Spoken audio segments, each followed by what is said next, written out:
হরে কৃষ্ণা, জয় জগন্নাথ। আজ বিকেল হতে না হতে কিছুজন বন্ধু মিলে বেরিয়ে পড়লাম একটা জায়গাতে যাওয়ার উদ্দেশ্যে। চলো তোমাদেরকেও নিয়ে যাই।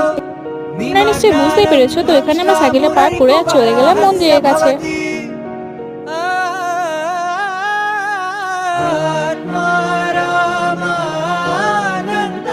আমার একটা বন্ধু চলে এসছে।